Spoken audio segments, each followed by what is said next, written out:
Hello, my name is Keith Miller, and I want to talk to you a little bit about America. Right now, we're facing some of the greatest challenges that we've ever faced in the history of this country. We have those that are in power that would like to take away the liberties and freedoms that our founding fathers so dearly paid a price to obtain.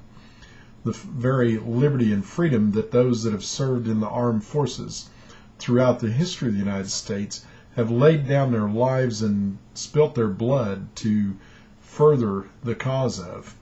But now we're faced with a new challenge. That new challenge is that we have those that would like to put those freedoms aside in order to set up their own government in their own image. As I say, what they want to do is they believe that government is their God. And with doing that, they would gladly tear this nation down and burn it to the ground if that's what it took to be able to rebuild it in the image of their God, which is government. My God is God. He gave us these freedoms. It is from Him that the source of those freedoms come. And we need to remember that in America. But I also want to talk to you a minute about Americans and how we've always been a people who have faced challenges and adversity with great courage and great optimism in order to put together the things that need to happen to overcome those trials and tribulations and challenges that have faced us.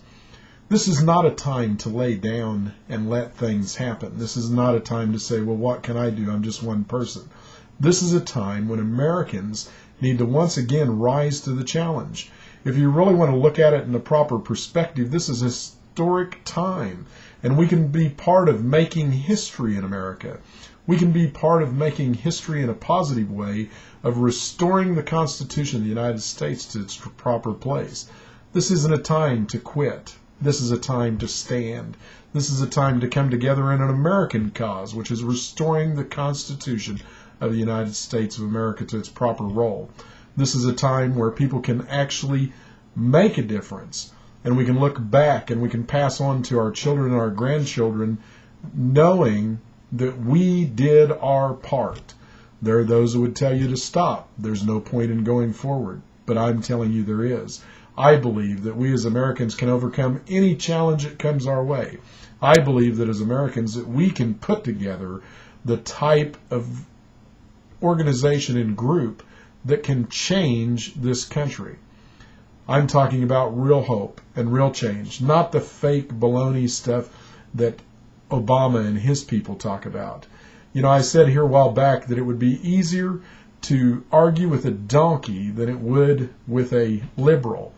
The point is that you could probably get the donkey to do half of what you wanted him to do, but you can't get the liberals to do it. All it's going to do is, if you argue with them, is make you mad and make them mad, and nothing is going to be accomplished. But you know what? There's 80% of this country, I believe, or more, that agree on the Constitution, that can rally around that important document of governance of this country. And that's what needs to happen. This is not a time for partisanship.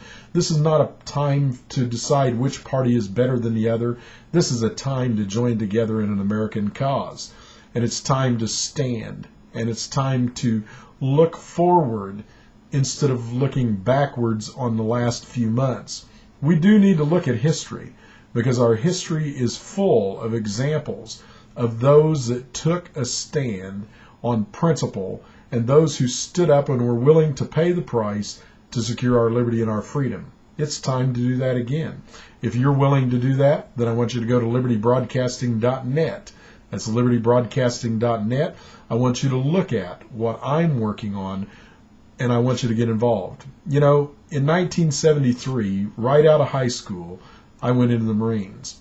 And I remember taking that oath where they said that I swore to defend the Constitution against enemies foreign and domestic. I didn't give that oath up. That was a lifetime oath. It didn't just apply for the time that I was enlisted in the Marines. It applies for the rest of my life. If you took that oath, the same applies to you. If you haven't taken the oath, take it now.